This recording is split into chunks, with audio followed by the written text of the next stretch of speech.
Yep. All of the bogs are starting to wind down a little bit. We just had some storms blow through, so some of these guys are all laid out. But yeah, man. This is the end of the season. This is what it looks like. B-52 fly trap, winding down, putting out his dormancy traps. See?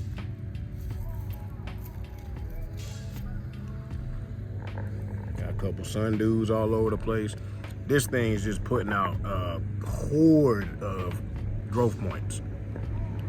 This was a 1, maybe 2 growth point plant last year.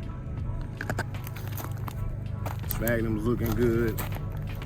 Just come and look at this thing back here so you can see, look, more growth points coming. There's one.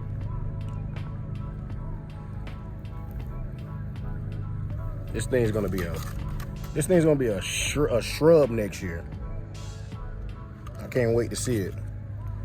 That is Leucophylla Moria from Flytrap King. Did not make a mistake buying that plant. That plant is nice. You know, just really nice color. It holds its pictures. I haven't trimmed anything on this plant all year.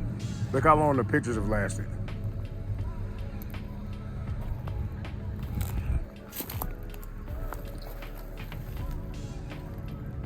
Rosea from Chipola County, Florida. And a random seedling, if you remember on the video when I got that first batch of plants from Robco, the antho-free plant. The antho-free alata. These were random seedlings that came in the sphagnum. It's growing well. It's another filiformis sundew. A bunch of sundews in there that all look really nice. But look at the growth on this thing. Couple growth points worth of growth. Pictures look great. That's Dixie Lace. This is the actual bog that I built on video. I think the very first bog video I built or I made was this plant. See, it's doing well. That's another Rosea, Chipola County, Florida. That's a beautiful picture. Big sundew behind it. This is another random seedling. This thing looks great. I can't wait to see what this looks like. That pink color. I know if it looks, my camera don't want to, there it is. And you know, of course, this thing was growing outside the whole time. So that's no LED effect, no greenhouse colors. Those are straight up full sun. But you gotta always get the random plants that kick those out, man. These two.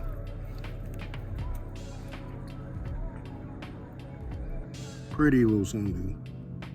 Nice and dewy. Then Flava varugellii. This one's gotten huge too. Definitely late in the season for Flava. It's winding down.